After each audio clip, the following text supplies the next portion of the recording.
back live at the CenturyLink Arena in Omaha, Nebraska, and standing here with me is the iconic personality of Omaha, Warren Buffett. Everybody in the world knows who he is from his exploits as an investor and as an observer of American society, and I'm sure you're more than willing to surrender your iconic status in this city to Terence Crawford if he can keep doing what he's been doing, right? Absolutely. No, he is the hero of Omaha now. So what do you think about the rise of boxing here in Omaha? Does it surprise you here at all? Well, he's brought it back big time. I mean, we really haven't had some big pro boxers over the years. I mean, Ron Stander, the Bluffs Butcher, and Max Baer was born here, but we don't have many claims to boxers. So Bud Crawford is a hero to everybody in Omaha. What's your history as a boxing fan? Have you been following the sport for a while? The first boxing match that I listened to on the radio was Billy Conn and Joe Louis before the war, the first one. When you were a small child? I was about 10 or 11, yeah. Well, when you hear boxing announcers like us talk about a guy investing in body shots, do you get a little kick out of that? Yeah, I like that. There's nothing better than that term, right? No, you explain it every time. You hit him in the body, and eventually the legs go, and the trunk goes, and the man falls. That's what investment is all about.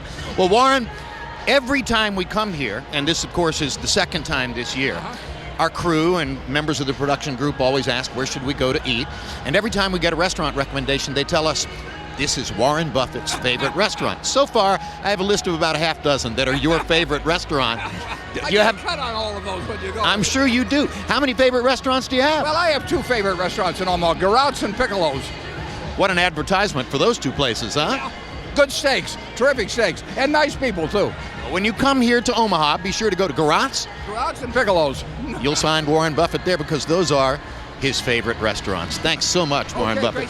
Great to see you and great to talk to you. All right. Omaha, Nebraska, where champion Terence Crawford of the lightweight division appears to be an elite level talent who at just 27 years old has a chance to do special things in his career. Whatever he ultimately accomplishes will take place under the watchful eye of a hometown fan base that continues to prove itself among the most supportive in the sport. The people of Omaha love Terence Crawford. Warren Buffett loves him, and he loves him right back. Omaha is known as the gateway to the West. Resting along the banks of the Missouri River, it's Nebraska's largest city, but hadn't seen a title fight in 42 years. That was until last June, when Omaha native Terence Crawford brought his lightweight title back home to take on former featherweight titleist Yuriorkis Gamboa. I got Omaha on my back, and every time I go in the ring, I got Nebraska tatted on my trunks because I feel like I'm all they got. That's what I fight for. The CenturyLink Center was filled with over 10,000 raucous fans, and the hometown favorite didn't disappoint. Hard left hand by Crawford. Oh, down goes Gamboa. Third knockdown for Crawford. A kid from the hard streets of Omaha, Nebraska, to make it. Omaha wrapped their arms around Terence. Much crime as we have in this city, crime actually stopped that one day, and everybody come together. That'll do it. And a knockout for Terence Crawford, the star-making performance of the highest order. While Crawford may have been on top of the boxing world that night, it was a long road to get there. Crawford grew up in the northeast area of Omaha, a neighborhood rife with the familiar urban ills of gang violence, drugs, and poverty. Well, growing up in Omaha as a kid for me was, exciting, like adventurous. Like, I got into a lot of things, fights, hanging out with the wrong people. He was bad. I had to always whoop his butt. And then part of, the boxing, when he got older, it changed him. For Terence, boxing provided the structure he needed to rise above his surroundings. When he was 7 years old, a neighbor who owned a local boxing club introduced him to the sport, and that's where he met his current and longtime trainer, Brian McIntyre. I've been training Terence since day one. He was a hard head at first when he first came to the gym. He didn't want to listen, but then after a while, he started winning and just got better and better. Under McIntyre's guidance, Crawford quickly rose through the amateur ranks and turned pro in 2008. But everything came to a halt a few months later, just days before he was to fight on national television. You know, I was hanging out with some friends. We were shooting dice. They was into it with a rival gang, and they came through where we was at while I was leaving, and they started shooting at us, and, you know, I got hit. He actually called me while he was in the hospital, and I was just sitting at home. He called me and said, "Bo, I got shot in the head." I said, "Man, quit playing." He said, "No, man, I got shot in the head for real." The bullet came in through my window, and they said from the distance, the window slowed it down because they wasn't up close, you know, and the bullet hit me and then bounced out. And it was just like, you know, you was lucky. You here for a reason. While Crawford credits the shooting as a wake-up call, he says it was fatherhood that really changed him. I already wiped his face. Put lotion on his face. You did? Yeah. Oh, it didn't look like it. Crawford lives only a few miles from his childhood home with his girlfriend of 6 years, a Linger person, and their 3 children. He's a very good father. He helps me out a lot with my daughter. That's his stepdaughter, but he treat her like he treat the rest of his kids. When I was little, my dad wasn't around. He was in the Navy. He left when I was 1 year old. So me being a father and me being able to be there for my kids just fills me up with joy. The 27-year-old fights so he can provide a different life for his own family. And where he's come from is never far from his mind. Fighting at the CenturyLink, I'd be lost for words. It just make me feel good about what I'm doing and to keep winning for Omaha, Nebraska. And at ringside, the Crawford family awaits the entrance of their star. Terence's mom, right there in the middle of the shot, put on a whale of a show the last time we were here. Not as exotic as all the activities of Dionisio Pacquiao that you saw in Macau, but high energy nevertheless. Now here's the tale of the tape for Terence Crawford versus Ray Beltran. You see the 6-year age advantage for Crawford. They're equal in height at 5 feet 8, but a 2.5-inch arm length advantage for Terence Crawford. Freaky, 24.5 inches from the armpit to the end of the fifth, as opposed to 22 for Beltran. Beltran was a quarter pound under the weight limit yesterday. Crawford right on it at 135, and overnight, Crawford, who says he's planning to move to 140 after this fight, has rehydrated up to 153 for a functional 6-pound weight advantage. You think he's ready to move up? Yeah, he's looking forward to it.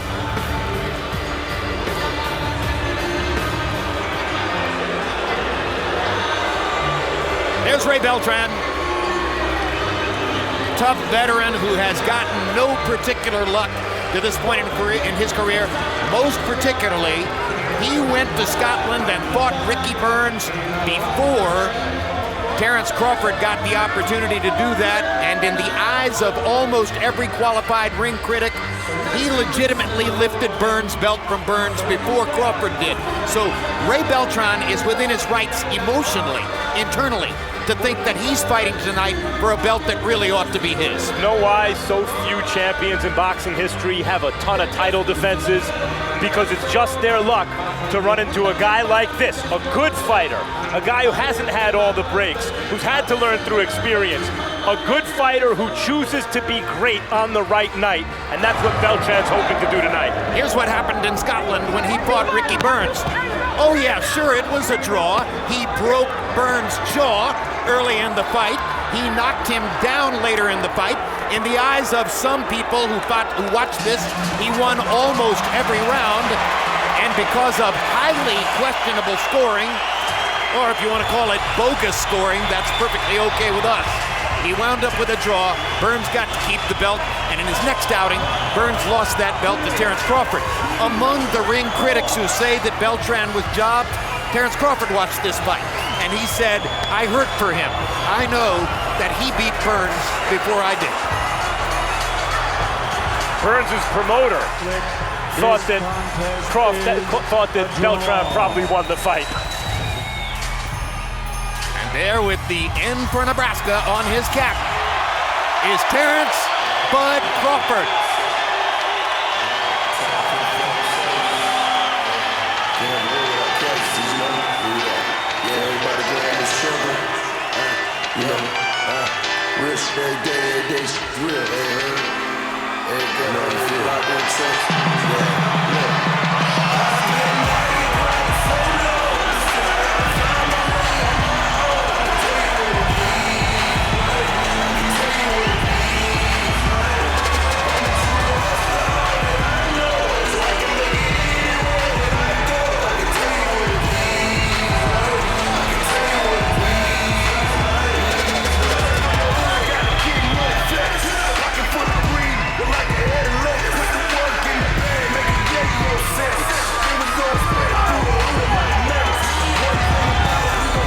Crawford has two trainers who guide his work in the gym. One of them is Brian Bomac McIntyre. He's the heavier dude who is at Crawford's right shoulder and going up the stairs ahead of him right there. Another is Esau Dieguez, much smaller. Dieguez fought as a welterweight, had a pro record of 1-6. McIntyre fought as a heavyweight, had a pro record of 7 wins, 14 losses. Yesterday, when meeting with Crawford, we asked him, how can you learn from two guys who lost big during their pro careers? And he said, hey, they understand the sport. They had no advantages. They had no manager, no promoter. They were opponents from the first moment they went into the ring. They learned the hard way. That's why they're perfect to teach me. And now let's go to Michael Buffer for the official introductions. Ladies and gentlemen, from CenturyLink Center, Omaha, Nebraska, this is the main event of the evening. 12 rounds of boxing for the WBO Lightweight Championship of the World. And it's all brought to you by Bob Arum's Top Rank Incorporated and Tecate con Carácter. Sanctioned by the Nebraska State Athletic Commission, Acting Commissioner Jim Hayes, Deputy Commissioner Brian Dunn, and the World Boxing Organization President Francisco Paco Barcarcel, Supervisor John Duggan. The three judges at ringside scoring this fight: Adelaide Bird, Bill Lurch, and Cesar Ramos, and the man in charge of the action at the bell, your referee, Mark Nelson. And now, the officials are ready, the fighters are in the ring, and they are ready. Boxing fans, are you ready? Omaha, Nebraska, are you ready?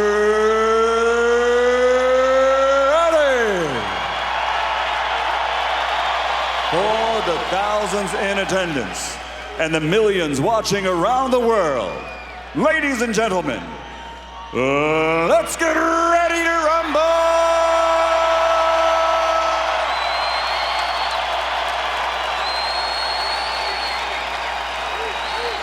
Introducing first, fighting out of the blue corner, wearing red and officially weighing in at 134 3/4 pounds. His professional record, 29 victories, including 17 wins by knockout, with 6 defeats and 1 draw. Damas y caballeros de los Mochis, Sinaloa, Mexico, the challenger, the uncrowned champion, Raymundo Sugar Ray Beltran. And his opponent across the ring, fighting out of the red corner, wearing white with blue and red, officially weighing in at 135 pounds. His professional record is a perfect one, consisting of 24 fights, 24 victories, including 17 wins by knockout. He is the fighting pride of Omaha, Nebraska, the reigning, defending, undefeated WBO lightweight champion of the world, Terence Bud Crawford.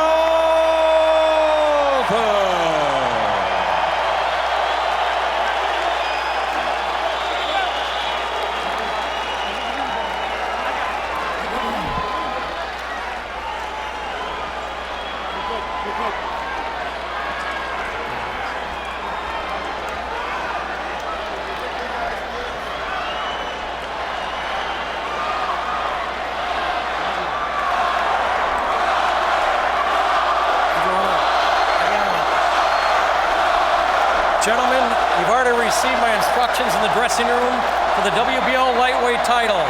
You both know exactly what I expect. Please give me a good, hard, clean fight. Obey my commands and protect yourself at all times. Touch gloves. Good luck to both of you. This is a throwback fight to the days when a champion would fight the #1 contender in the division. And I don't mean the WB this or the IB that. I mean, a consensus has formed around Terence Crawford that he's the best lightweight in the world, the champ of the division, and Beltran is his most worthy challenger. That's what you get tonight. Hard to imagine how any fighter could ever be more motivated for one outing than Ray Beltran should be tonight. But he's up against it, fighting a rising star on his home turf before a crowd which adores him and will show its appreciation. We've got about 1,000 more people here than was the case back in June when Crawford fought against Gamboa, and that was the most raucous crowd of the year.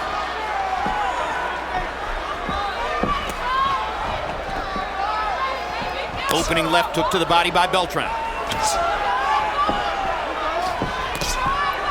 They trade jabs, and Crawford is longer.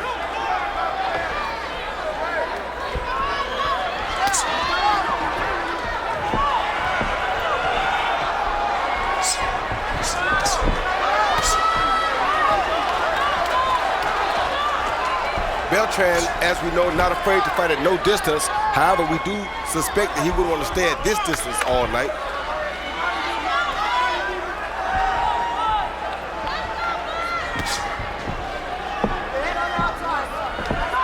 Well, let me scale back the crowd estimate because Top Rank has now tweeted that the official number is 11,127. So we have about 200 more people than was the case last time, rather than 1,000 more. Earlier estimates now corrected.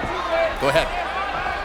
Crawford rose to prominence in the lightweight division, first with a win over a junior welterweight, Greatest Prescott, who is a big puncher, but not considered a complete fighter.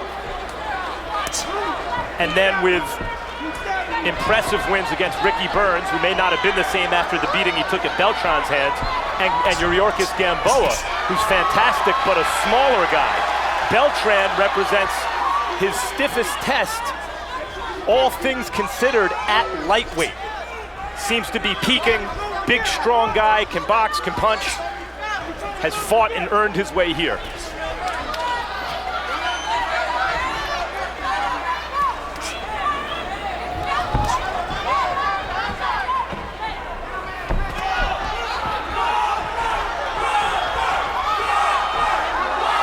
Wondering how it is that Terence Crawford could outweigh Ray Beltran by 6 pounds when their upper bodies look virtually the same, pretty equal. Look at their legs. Beltran's calves are thinner than those of Crawford. Crawford, you might expect, also has thicker thighs. One good punch so far landed in this round, and that was that good stiff left jab. Oh, I was going to say Beltran, that was a good right-hand counter by Crawford. Yeah, it was. That's why I said I wouldn't suspect that Beltran would stay at this distance and trying to fight a taller, longer, stronger Terence Crawford.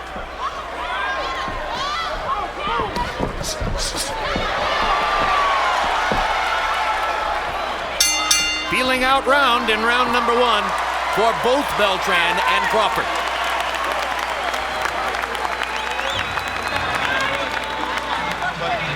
Good job. Listen, bud, you're doing really good with the jab, but remember that jab, 1-2, he's waiting another single jab. Yeah. All right? Yeah. All right. I know you saw it. Jab, bam, bam. Okay. All right. You've been doing good. That's perfect.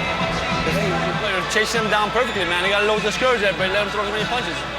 Let's get some punches go a little bit, you know, see what he has. Keep your hands up. You got to move the head too, okay? Looking good, though. Keep the rhythm up. Looks good. Head movement. Uppercut, left uppercut, right over the top, right to his chest, okay? Don't let him catch you with those clean punches. Move the head or keep your hands up, right? I love the way you're falling around. Round 2 begins. CompuBox found Crawford throwing and landing just a little more in round number 1, 10 out of 44 to 7 out of 31 for Beltran. Crawford landing 8 jabs to 5 for Beltran. It was a feeling out round. Both corners have had a chance to talk to their fighters. Beltran's trainer, Pepe Riley, was a member of the 1992 United States Olympic team. His professional career ended early when he broke both hands in a fight in Detroit.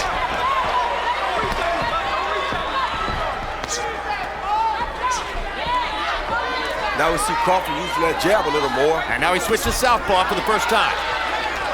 We're in round 2, and already Crawford has switched to southpaw. He didn't do it until the 4th round against Gamboa. He switched at the end of round 1, Jim. I think he got caught with a little bit of an overhand right, but he switched at the end of round 1 in that far corner. makes it tough to corner him because Beltran did a decent job of cutting off the ring, and right before he was going to beat Crawford to the spot, Crawford just turned into a southpaw and got out the other way. Makes it very difficult for another guy, or for the opponent. And not only does he change to the opposite hand, he's just as deadly from one side as he is from the other side. Fighters have traditionally been taught not to try to switch, can create confusion, can cause them to get caught with punches in the ring. We seem to be seeing more and more of it, though. Fighter like Zhou Shiming switches seemingly with almost every punch. Crawford uses it very strategically. Yeah, and some of those guys, though, don't seem quite as effective from the opposite side as does Terence Crawford. Crawford boxing well, but you see Beltran still determined. Does not look at all discouraged by Crawford's boxing. No, he's not. He's focused. He's very well prepared for tonight. He's seen the best of both sides all the years of sparring with Manny Pacquiao. So nothing should faze him. Beltran, that is. Here you see Beltran stepping with Crawford, enabled him to land a little something as Crawford tried to get away.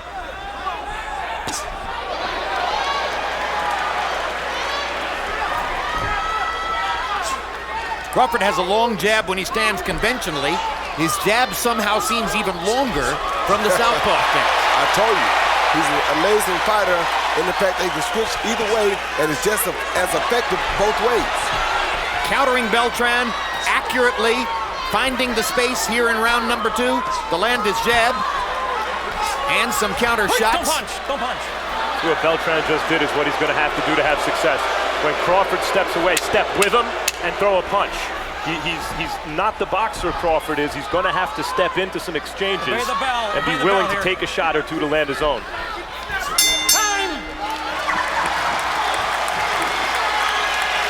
Next Saturday, it's a BAD triple header featuring the hard-charging, big-punching David Lemieux against Philly's Gabe Rosado. It projects as a can't-miss action fight. 1 week later, on December 13th, Timothy Bradley returns to the ring against Argentine knockout artist Diego Chavez. Log on to our Instagram page for more photos like this one of Tim Bradley. I'm out here, it's not gonna work. Let's get him here, right? Come back to the body. I like the momentum, but you're going to the body too much, and he's going first, and he's going to be moving out of the way. Okay. Let's go up, and then when he stops, and go down. Okay. Keep walking to your left, okay? Okay. Looks good, looking good.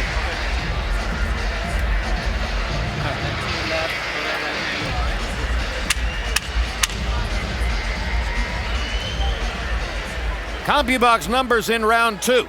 Crawford starts to put some distance between himself and Ray Beltran. 22 of 61 in that round to 4 of 33 for Beltran. So that was a big round for Crawford, at least numerically, via the lenses of CompuBox. The other good thing you gotta like about Crawford is, just as you get a plan together, or get a plan ready for him as a southpaw, you come out the next round and he's back right-handed.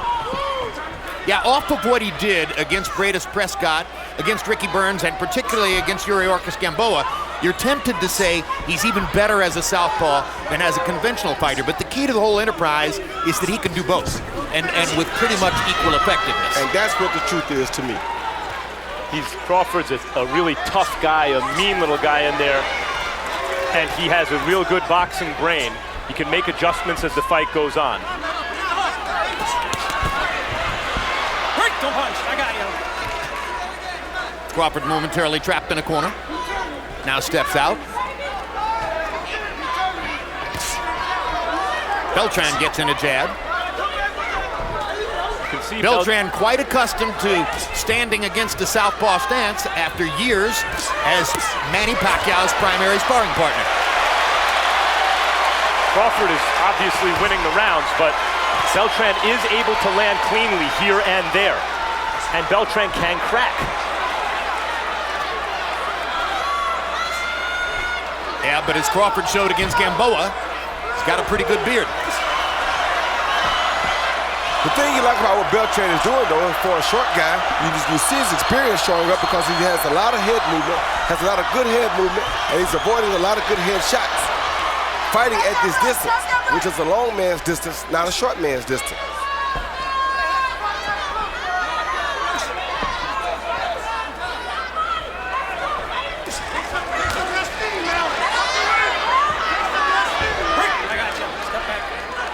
Clean, guys. Thank you.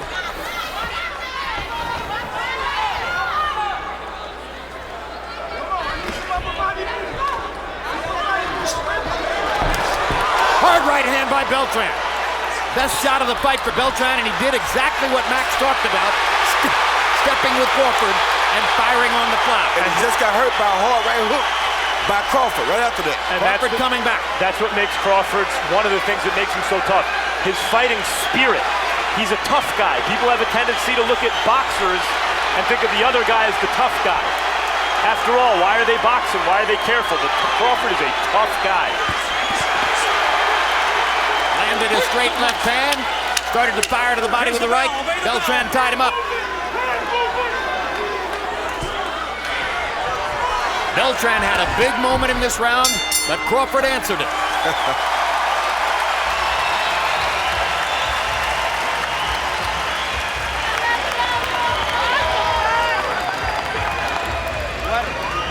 Deep breath, but nothing will change. Doing good. Just keep your hands up. He was trying to fake you. You sit down. Yeah. All right. Just keep your hands up. Relax. Make him reach. Hey, you need upper body movement, okay? The upper body movement, and your feet might be a little bit too wide and shit. All right. Stay on the back of on the ball of that back toe. All right. All right. You feel good? He said Beltran followed Crawford after being tapped by right on the straight left hand, comes back and lands an overhand right of his own, right on the button, knocked Terence off balance. Then Terence Crawford came back and landed a beautiful right hook to the head as Beltran was coming in. That shot, I think, hurt Beltran far worse than Beltran's overhand right hurt Crawford. Jabs through the third round. Crawford 31 of 120, 26%. Beltran 7 out of 63. We're into the fourth round. Steve Weisfeld, how do you have it so far? Jim, I have it 30-27 for Crawford. They're not runaway rounds, but the first 3 rounds showed the variety of ways that Crawford can win. Southpaw, orthodox, backwards, moving forwards. Beltran just has to move his hands more. So after 3 rounds, I have Crawford up by 3 points. Be tough to imagine Beltran getting a decision. I think he has to look to hurt Crawford. And Jim, to your point, I thought Beltran's shot was better than Crawford's, but clearly Crawford hurt Beltran with his worse than the other way around. Crawford's got a good beard. And the competitive spirit that you spoke about earlier. Yeah, when Beltran hit Crawford, Crawford didn't back up. He stayed right there and still looked for deft counter punches. When he counterpunched and hurt Beltran, Beltran went on the defense for the rest of the round. But he's a smart guy, very experienced guy, and he knows better than anybody else when he should defend and when he should offend Beltran. Crawford seems once again to have chosen most of the time to be in the southpaw stance. Seems more comfortable that way. Maybe that's just what we're going to see against conventional stance fighters as his career continues to progress. If I know Terence Crawford well enough, he's probably saying, you know what, since this guy sparred so many rounds with Pacquiao, let me give him what he saw so that I can beat him at what he thinks he's best at defending. That's psychological, in other words. Yeah, that's just the type of guy Terence Crawford seems to be. I'll take your confidence away. Exactly. Crawford just had to acknowledge that shot from Beltran, because Beltran continues to have isolated success, but clean, hard shots upstairs.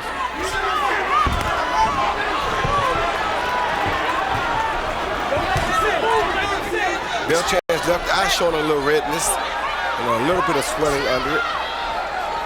And maybe a little cut. Crawford stepping up the pace, getting busier here in round 4, firing that jab with frequency. Crawford starting to feel it. He thinks he's got Beltran where he wants him. He's just a boxer who likes to fight, Crawford.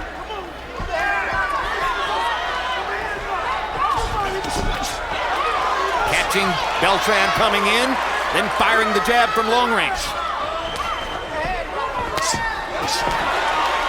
Double jab again for Crawford. Good jab Crawford is using right now. Very stiff jab with the right hand. So many guys try to switch to southpaw and can't do it with the front hand. He's amazing. Time.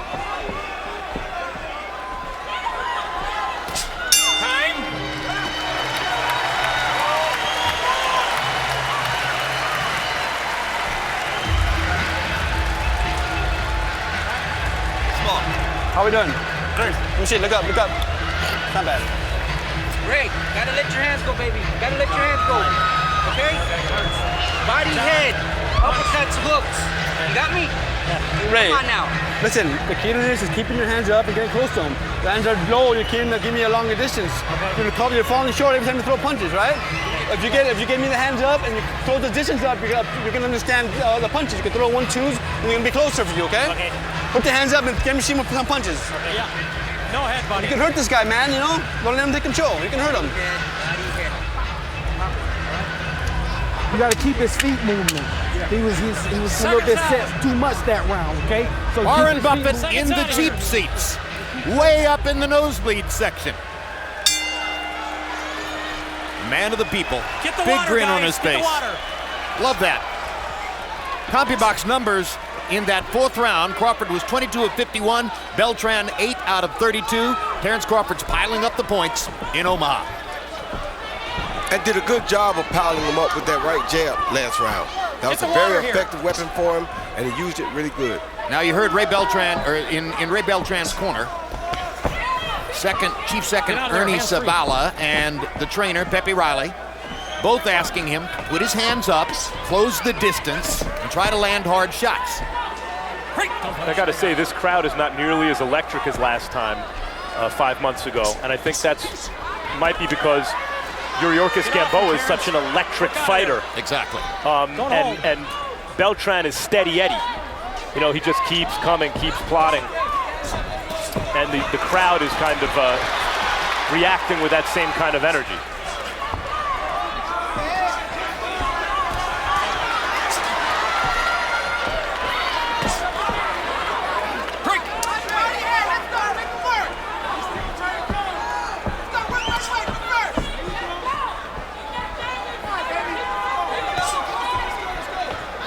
Well, I guess it only stands to reason that you're going to get a little more noise in a fight with 4 knockdowns that may have been the fight of the year, as opposed to this one in which Crawford may be cruising toward a routine unanimous decision.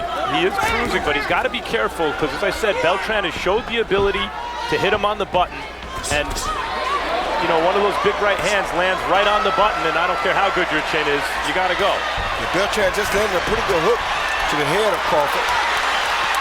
May have been to the back of the head, but it probably was his best punch.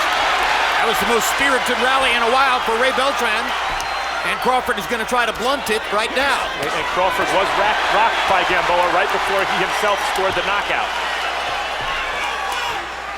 And Beltran's corner realizing that if he ever has a chance, he's going to take it out before he gets too worn down.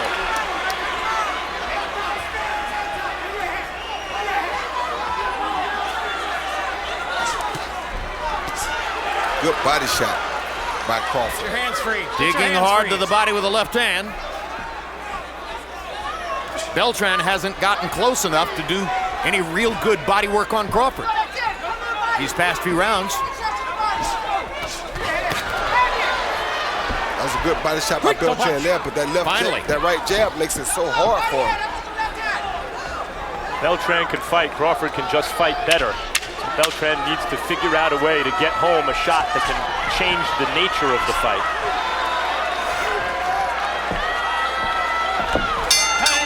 It's so difficult for Beltran because of the arm length distance and the skill that Crawford uses to exploit that. All right, but feeling good? How we doing? Good. Great. That first half of the round was good. This Tuesday, join us for the premiere of State of Play, Culture Shock, for an examination of the NFL's efforts to make the game safer through policing the type of tackling that leads to head and spinal cord injuries. State of Play, Tuesday on HBO.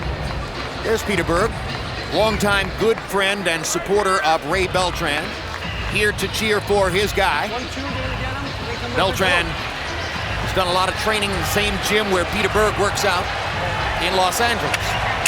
Keep the hands up, walk to your left. Let's go. CompuBox numbers in the 5th round. Crawford 24 out of 54. Beltran 14 out of 40. High connect number for Beltran in the fight. First round in which he's landed that many punches, and still Crawford had him by a margin of 10 in CompuBox numbers.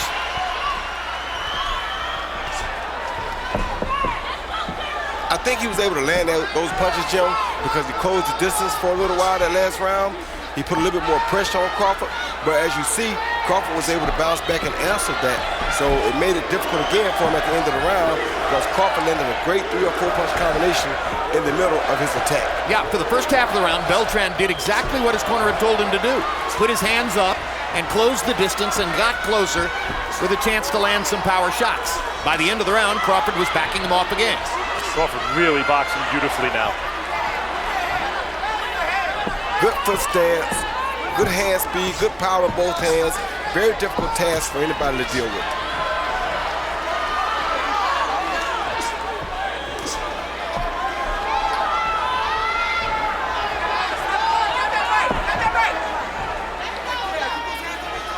Crawford takes a step to the right. Beltran slides with him. Crawford just gets inside, grabs him up, turns him around. He's back in the middle of the ring. And the problem with that is when Crawford takes that step with him, he doesn't punch. Not Crawford, Beltran. Right. He doesn't punch when he gets close to him. He walks right up on him and allows Crawford just to grab him and hold. Or else slide away. Now he's got Crawford in the corner. Lands a left hook. Tries a right hand. Crawford gets away. Oh, that's pretty boxing. He can do it. Break the punch.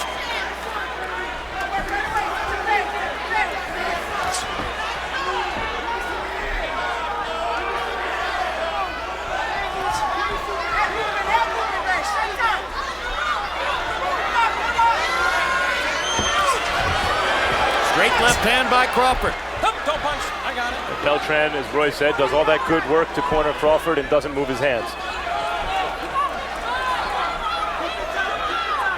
But of course, Crawford's counterpunching is the reason for that. He can make you pay when you miss. Of course he can. Can sit you right down.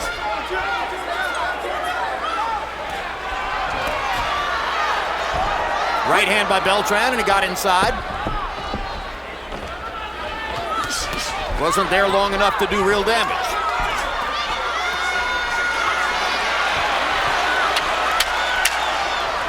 Crawford's fought the whole round in the southpaw stance, and over has shown you the brilliance of that long right jab. Time! Good job. Great job. Thank you.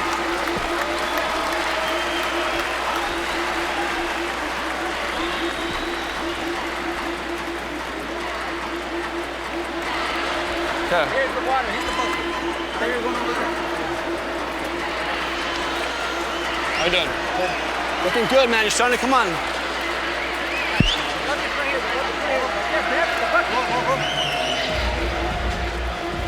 You're starting to come on a little bit now. Looks good. You gotta start. We'll keep walking to your left, okay? You're starting to close the distance now, right? Go to his right, baby. As soon as you close that distance. Another one? Looking good. You're looking good and shit. Hey, after that double jab starts going downstairs to that left hand to the body if it's there. All right, and when he starts coming real fast, he's going Seconds out. Ray Beltran's left eye is starting to swell just a little bit, probably the product of those repeated right jabs by Terence Crawford. Now we come to the 7th round. Steve Weisfeld, midway through the fight, what's your scorecards? Jim, it's 59-55 Crawford. Beltran needs to show more fire and passion and move his hands more like he did against Burns. He's not going to win a jabbing contest. So after 6 rounds, I have Crawford up by 4 points.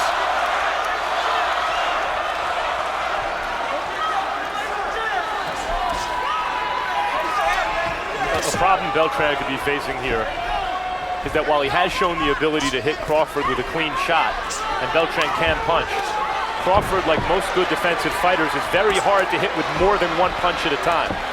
And so Beltran's got to hurt Crawford with that one clean shot he lands. He hasn't been able to do it yet. And not only that, when you're taking those big shots at him, he's capable of knocking you out in the middle of those big shots, as Gamboa found out the hard way.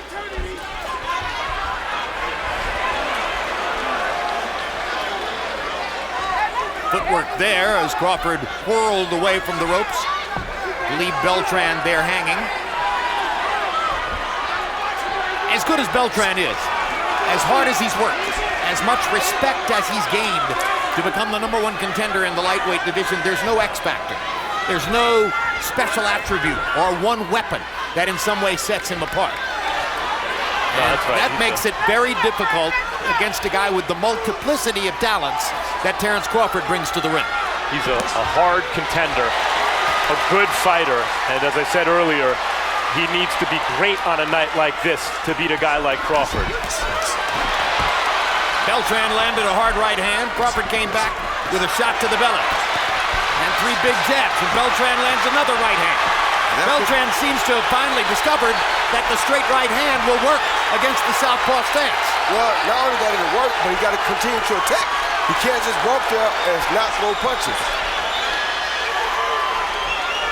Crowd wakes up just a little bit as Beltran manages to threaten Crawford a couple of times in the center of the ring.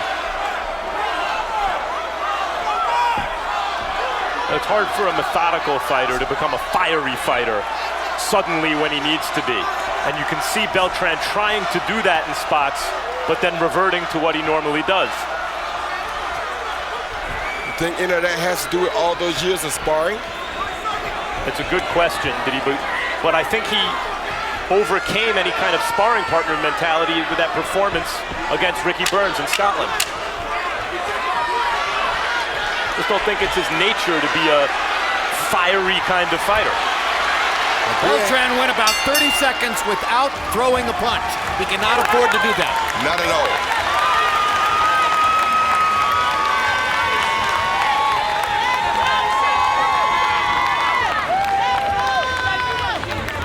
It's good, Ray. It's good. It's good. I like that. How do you feel? It's good. Stay close though, man. You know, let's take a look at a CompuBox Punch Zone graphic showing you where the punches are landing on Beltran. And there's the reason why Beltran's left eye is swelling up. 80 shots to the left side of Beltran's head. Most of them that long right jab that Terence Crawford throws with considerable authority. That was a good round for you. Push him around a little bit. Got him with some good punches. You gotta let those hands go, okay? Good, man. Yeah, one more. Hit the body. You gotta keep those hands up though for me. Don't get caught, okay? Right hand lead, left hook to the head, left hook to the body. Just keep it up. Turn it. Good. Should they be using an end swell instead of ice packs on that left eye? I think so. I think the end swell gets colder, and I think it holds the temperature better. And I think the pressure also helps keep the sweating down. Oh, okay. Time in. Here we go. Sorry. Punches in the 7th round. Crawford 13 of 42. Beltran 10 of 27. The 27 punches, the low output of the fight for Beltran. Curious round in which for him to have done that. And we mentioned the 30-second space at the end of the round when he threw no punches. That doesn't help his cause. Here's Crawford in a more aggressive stance, starting to follow Beltran and try to cut the ring on Beltran. Wonder if he has the feeling that he's wearing Beltran down. Well, it doesn't matter. Psychologically, this does a number on a guy because when a guy like Beltran is supposed to be the shorter, more powerful guy, and the tall guy starts to stalk you as though he doesn't care and has no respect for your power, it's very disturbing to you mentally. Straight left down the pipe for Crawford, landed right on Beltran's mouth. It's almost like Crawford said, okay, you don't want to stalk me like you should? Well, I'll stalk you. How about that? And look at Terence Crawford. Bud Crawford, like they call him around here. In front of his hometown fans, obviously way up, can box just carefully the rest of the way, but is looking to punish his opponent. And he's taking certain chances in doing that he doesn't have to take. And I think the fans appreciate that. He's so adept at the psychological realities of fighting. Loves it psychologically, and that's what you gotta like about him. That's what makes him so intriguing to me. He's a guy that loves to fight mentally and physically.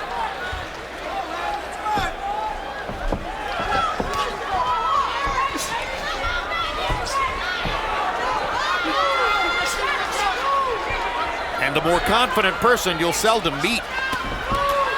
When he was given the chance to fight Greatest Prescott on the undercard of a pay-per-view in Vegas, had to move up to 140 pounds in a matter of a week or two to do it. His outstanding manager, Cameron Duncan, was extremely apprehensive. I'm not sure this is a good idea. Crawford said, Cameron, calm down. I'm going to win the fight. That was a good overhand right by Beltran. That was, best punch in a while. Had no effect on Crawford, though. It's not that Crawford goes toe-to-toe when I say, takes risks. It's that he uses his boxing skills to try to put a hurting on his opponent. And he doesn't stop doing that just because he may build an insurmountable lead. He keeps doing it.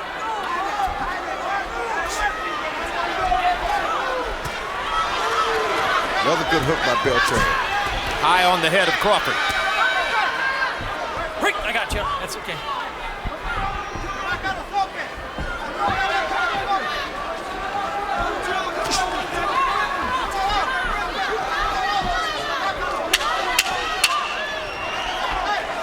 And again, for most of the round, Crawford beating Beltran to the punch with that long right jab. Whole round spent in the southpaw stance. Immediately following tonight's boxing, stay tuned for the latest Real Sports, which includes a visit with Dallas Mavericks owner Mark Cuban, who takes us behind the scenes on his hit TV show, Shark Tank, and gives his take on everything from race to HGH. No, hey, just throwing punches, even when you miss. Figure them out, right? I know this is a fight. You gotta figure it out, right? Throw his jab. Take your time. Force him to his left and do not let him go into his right.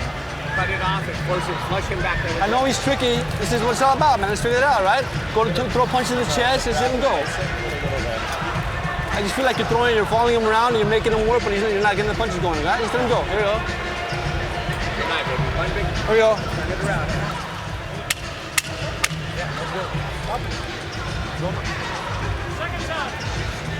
Still no inswell being used by Eddie Akaway in Beltran's corner on that left eye. I'm no corner man, and I'm certainly no cut man, but it's my impression over the years that the inswell is the best answer in almost every instance to the swelling around the eyes. And I agree with you, Joe. Jabs through round 8. Crawford 100 of 302. Beltran only 16 jabs landed in 118 tries, according to CompuBox. And that, of course, goes back to what we showed you on the graphic at the tail of the tape at the beginning. Crawford with 24.5-inch arm length measurement, armpit to the end of the fist, to only 22 for Ray Beltran. Seldom do you see a wider gap, particularly in a lightweight fight.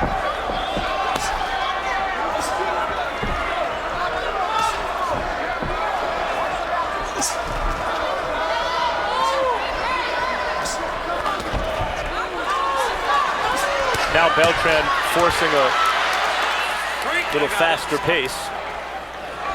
And throwing some really good punches at Crawford. Just not really having a lot of effect with him, but he is throwing good punches.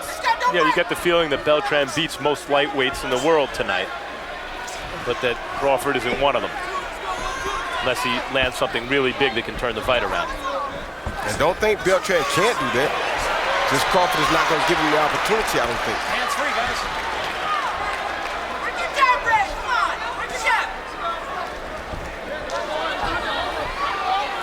Hands free. Get your hands free.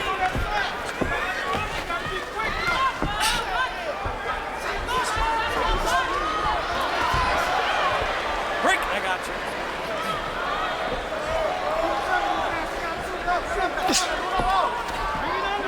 Hands free, guys. Punch out of there.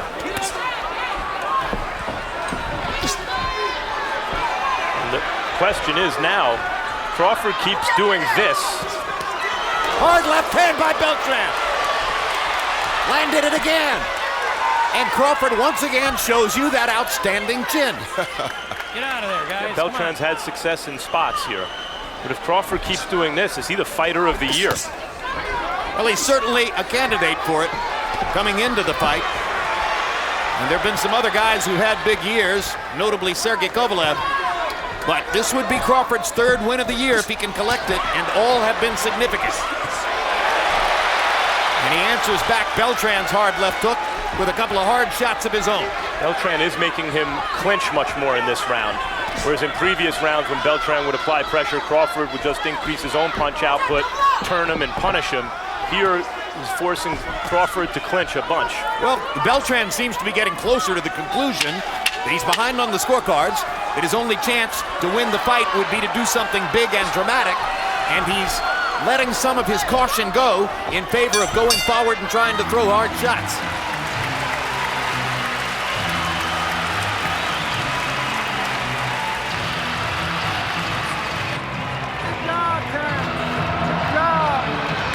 You see that left under there? Or he can fall into it. He'll fall into it. If you throw it out to the hook or you throw it first, he'll fall into it. When he's coming in, you're going to bring that right foot forward. And he come in. Okay, we're down. All right? When he stops there and he comes over his head, just throw a punch it, right? Just make sure to keep your hands up. Don't let go or something. Don't put the jab up. Don't put the jab up. Right to the body.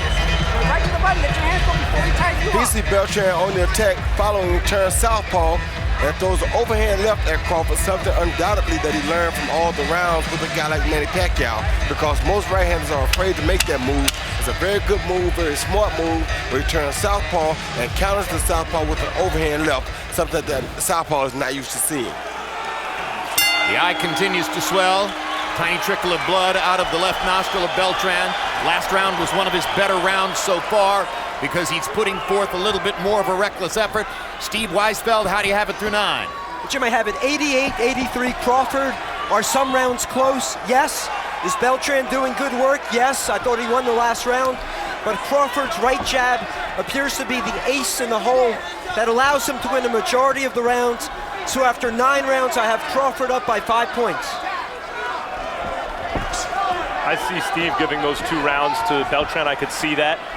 But you wonder if when a fight is, round after round dominated by the superior boxer, if sometimes you don't look to give a guy a round. Both rounds that Beltran won on Steve's card, I could also see going to Crawford. I'm with you. I think it's entirely possible that somebody has a shutout scorecard so far. Possible.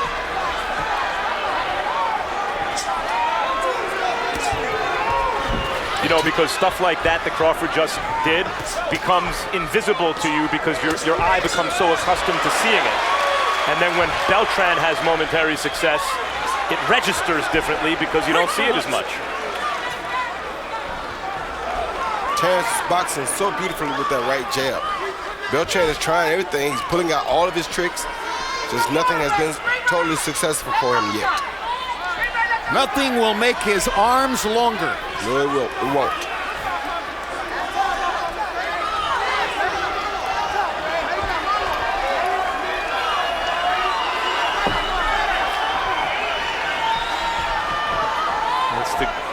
One of the great things about boxing is you can be down, 10 touchdowns in the 4th quarter with almost no time left, and you can still win if you land that one shot. One ball. The beauty of the fight game, as compared to all others. You're down 40 in the 4th quarter of a basketball game, you're out. Not here. There's a 41-point shot in boxing. That's it. That's where the term comes from. It ain't over until it's over.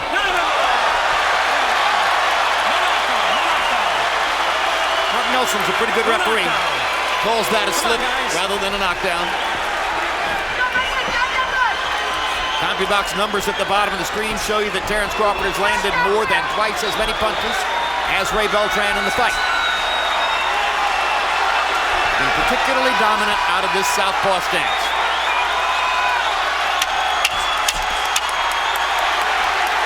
Double jab, body shot, left lead upstairs, into the conventional stance, corners Beltran. Crawford brings the crowd out of their seats.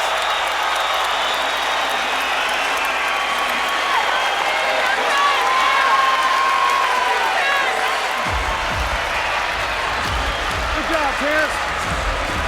Hey, with that left, you're trying to bring that left around, you got to do it off of something, off a jab or something, or do it when he's coming in. When he come in, either throw the hook and then come back around, or throw the little short jab just to slow him down and then come around, okay? Because you can't do it by yourself because he's going to move. He definitely going to move. And then you're going to leave yourself open. You can't do that, all right? Keep beating this motherfucker up, man. He see Beltran trying to come forward with a double jab, but their feet get tangled up right there. He was going down right there. He tried to step and his foot got tangled. And he went down. He did get caught with a jab, but I don't think it was effective enough to really put him down. Roy, you think that Beltran was starting to really wear down at the end of that round, or was he setting a trap for Crawford to try to get him to exchange with him? I don't know. It's hard to tell. Because Crawford really came on at the end of the 10th. Round 11 of a scheduled 12. Crawford landed 19 out of 47 in the 10th, only 7 of 21 for Beltran. Beltran cannot afford to recede in activity as he did in that round. Beltran isn't going to win a decision here. I mean, he's lost the whole fight. And the question is that little give maybe that Crawford is sensing in Beltran that's making him a little more aggressive, is that by design on Beltran's part to try to lure Crawford into a trap? Or is he really just wearing down?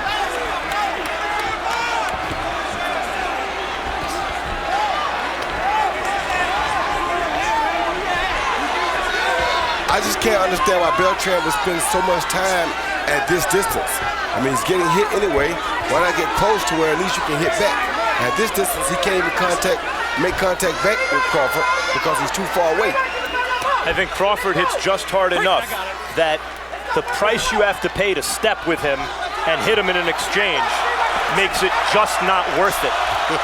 It's one thing to know that you got to do it. It's another thing to make your body do it. And my point is, like, he's getting hit right there anyway.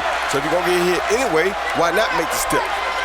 Will Crawford's punching power be questionable at 140? No, it will not. When a guy does it like Crawford does it, it's like they said, an inch of know-how beats a ton of power. I mean, he knows how to punch. He's not doing it because he's a strong fighter. He's doing it because he's doing it by know-how. This is textbook material. And in case you're wondering why he might be so interested in moving to 140 pounds, he's promoted by Top Rank, and Freddie Roach has made it clear that he wants Manny Pacquiao to move back to 140. That's a giant economic opportunity. And could be a very interesting fight.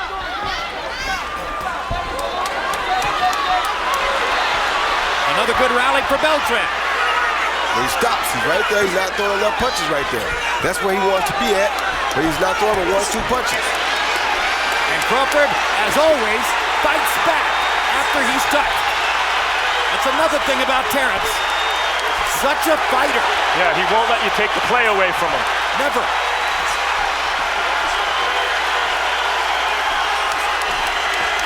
Backing Beltran up.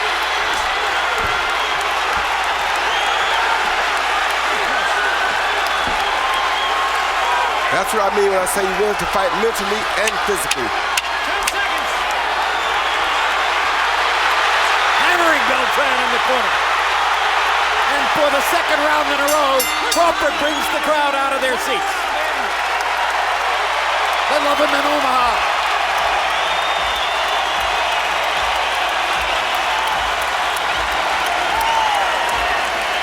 Keep it cool, bro. Keep it cool. Keep it cool. Looking good, man.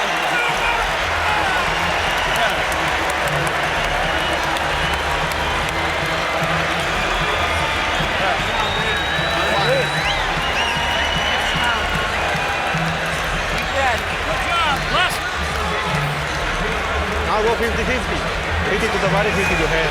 If you land in those head shots, to stay on his head, uppercut and hooks, like you did the last fight. Long uppercut and long hooks, pulling your body back, all right? Hey, check this out. Hey, look. When we score half,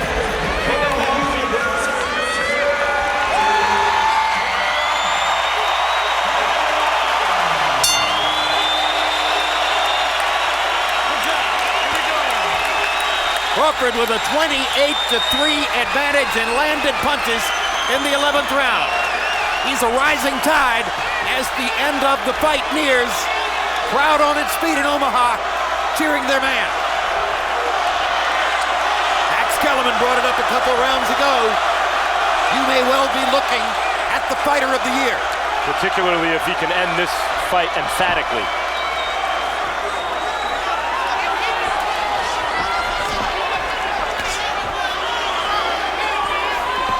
And Had a very good amateur career, though it was not a long amateur career. Under 100 amateur bouts. But he beat Danny Garcia, Mikey Garcia, Diego Magdaleno. All of them celebrated young fighters in the sport. And he's doing this, by the way, against the consensus second best guy in the divisions behind him. Increasingly dominant against Ray Beltran in these closing rounds. What a strong performance to this point by Terence Crawford. Another one. Ray Beltran is no weakling by no sense of the word. Ray Beltran is as tough as they get. That's why Pacquiao kept him around for so long. And Terence shows no problems with him to this point.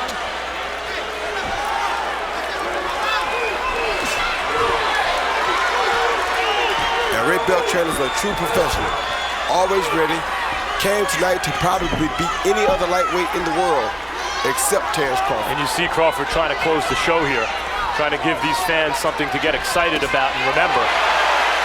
Taking risks to please the audience. Another great element of his game. Good body shot. Crawford wants the knockout. Great body shot. 1 minute to go. He's pressing for it. This, of course, gives Beltran his best chance to score his own knockout, but Crawford's really punishing him now.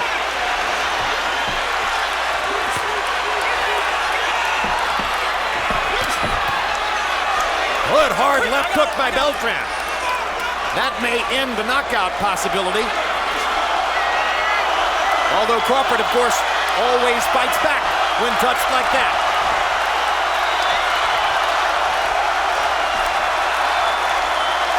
Crowd can't get enough of it. They'd like to watch him fight 24 rounds. I think you're right, Jim. I think that left and then that right convinced Crawford to leave him alone. Yeah, maybe I'm not going to get the knockout. 10 seconds. Don't want to give up a knockout. Being foolish. 5 seconds. One more try for a big shot. And the closing bell as Crawford raises his gloves in celebration. Thorough performance, a dominant win against the best available challenger in the division. A professional in every way.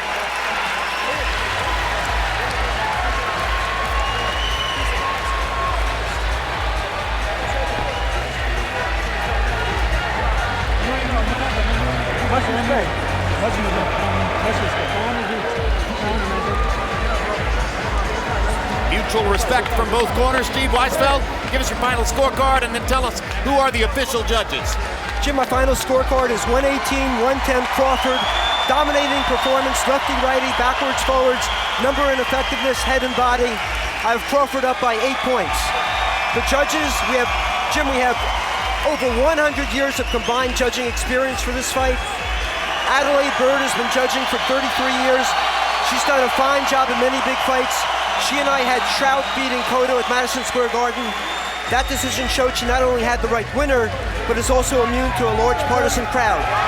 Bill Lurch is a top judge from Chicago. He's also been a judge for 33 years. He had Alvarado over Rios by 2 in their rematch. That was an excellent score in a close fight. Cesar Ramos, tremendous experience, 42 years judging. This is his 175th world title fight. We last saw him having Gamboa over Perez by 3 points, and that was a fine score. And now we await the final scores, and Michael Buffer stands in front of us with the numbers. So let's go to Buffer and find out who won. After 12 rounds, we go to the scorecards. Cesar Ramos and Adelaide Bird both have it 119-109. Bill Lurch scores at 120-108. All 3 scores go to the winner by unanimous decision. From Omaha, Nebraska, this Bud's for you. Still undefeated, still the WBO lightweight champion of the world, Terence Bud Crawford.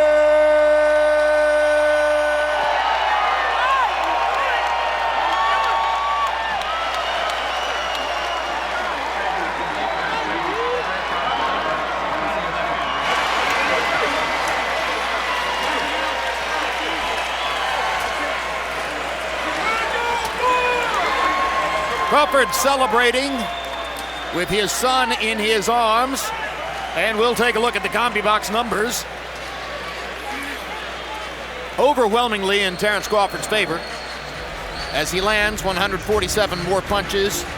He throws nearly 300 more, lands at a much higher connect percentage. Power shots, or excuse me, jabs, 150 out of 436, landing 127 more, and throwing, again, nearly 300 more. Fighting most of the fight out of the southpaw stance, so most of those with the right jab, which landed on the left eye of Ray Beltran over and over and over, and nearly closed that eye by the end of the fight. And punch zone shows you the punches that landed on Beltran. There they are, 141 shots to the left side of Beltran's head. The key target in the fight for Crawford, and he nailed it over and over and over. Beltran landing only 25 body shots. He'd have done better to try to get that number up. And ultimately winds up being thoroughly outboxed by the best boxer and the best fighter in the 135-pound weight class, Terence Bud Crawford. Let's go to Max Kellerman with the winner.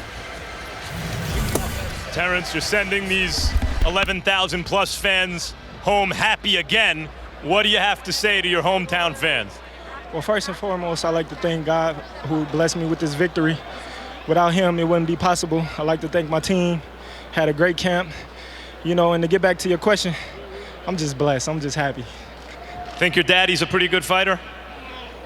Yeah. Terence, you came in today at 153 pounds when you were at, your weight day of fight. Is this it for the lightweight division? This is it. This is it, like Michael Jackson. Who awaits at 140 that you are most interested in fighting? Well, you know me, I don't call out fighters. You know, I don't look at any fighter more than the other one. I let my team handle that, and then we'll go from there. Tonight, you were winning almost every round, maybe every round, and yet in the 10th, 11th, 12th, it looked like you started to push for the knockout. Was that, in fact, what was happening? Well, I felt that he was slowing down, but I didn't want to get careless, you know, like I did in the Gamboa fight, you know, and got caught with a stupid shot, so I just stuck to what was working. Terence, thank you very much. Jim.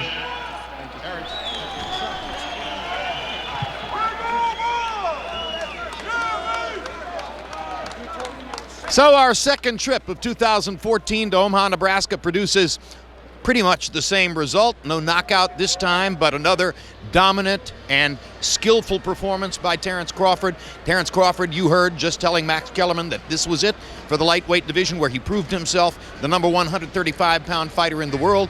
Now he'll be moving up to 140. The only remaining question, it seems to me, for Crawford as the year comes to an end, was he the fighter of the year? Were his 3 wins this year over Ricky Burns, Yuriorkis Gamboa, and Ray Beltran good enough to earn him that distinction in a year in which some other fighters have had good years, but maybe none has had as big an effect on his own career and on the landscape of the sport as Terence Crawford?